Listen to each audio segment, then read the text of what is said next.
കുട്ടികൾ സ്കൂളിലേക്ക് വരുമ്പോൾ 2 തരത്തിലുള്ള ബാക്ക് പാക്കുകൾ അവരുടെ പുറത്തുണ്ട്. ഒന്ന് മാത്രമേ നമുക്ക് നമ്മുടെ കണ്ണുകൾ കൊണ്ട് കാണാൻ സാധിക്കുള്ളൂ. അത് അവരുടെ പുസ്തകവും ഇൻസ്ട്രുമെൻറ്റ് ബോക്സും ലഞ്ച് ബോക്സും ഒക്കെ ക്യാരി ചെയ്തുകൊണ്ട് വരുന്നൊരു ബാഗാണ്.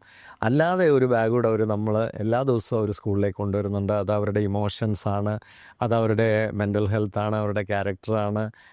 അതിനകത്ത് ചിലപ്പോൾ ചിലർക്കത് വളരെ ഹോപ്പായിരിക്കും, ചിലർക്ക് ഭയങ്കര ഡെസ്പയർ ആയിരിക്കും, ചിലർക്കൊരു ബിലോങ്ങിങ് ആയിരിക്കും, ചിലർക്ക് വളരെ ലോൺലിനെസ് ആയിരിക്കും. ചിലരെ സംബന്ധിച്ച് അവർ വളരെ ഓപ്റ്റിമിസ്റ്റിക് ആയിരിക്കും, ചിലർ വളരെ പെസിമിസ്റ്റിക് ആയിരിക്കും.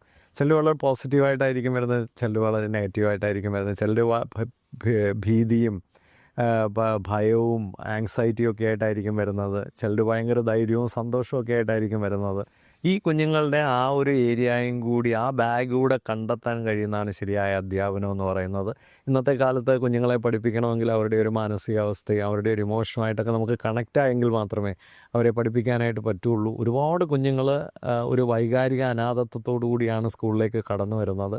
കാരണം ലോകം വളരെ ക്രൂവലാണ്. കുട്ടികളെ പലപ്പോഴും മനസ്സിലാക്കാൻ കഴിയുന്നില്ല. മനസ്സിലാക്കാനും അവരോടൊപ്പം ചിലവഴിക്കാനും സമയമില്ല ആർക്കും. അതുപോലെ തന്നെ ഒരുപാട് ഡിമാൻഡ്സ് കുഞ്ഞുങ്ങളുടെ മേൽ അടിച്ചേൽപ്പിക്കുന്ന, അല്ലെങ്കിൽ വിദ്യാഭ്യാസത്തിലൂടെയൊക്കെ എല്ലാവരെയും ഡോക്ടറും എഞ്ചിനീയറും ഒക്കെ ആക്കാനുള്ള ഒരു മെറ്റീരിയലിസത്തിൻ്റെ ഇരകളാണ് പല കുഞ്ഞുങ്ങളും. അതുകൊണ്ട് കുഞ്ഞുങ്ങളെയും കൂടി ഒന്ന് മനസ്സിലാക്കാൻ, ആ രണ്ടാമത്തെ ബാക്ക് പാക്ക് കൂടെ ഒന്ന് തുറന്ന് പരിശോധിക്കാൻ കഴിയുന്ന ഒരു മാനസികാവസ്ഥയിലേക്ക് അധ്യാപകർ ഉയരട്ടെ, വിദ്യാഭ്യാസം ഉയരട്ടെ.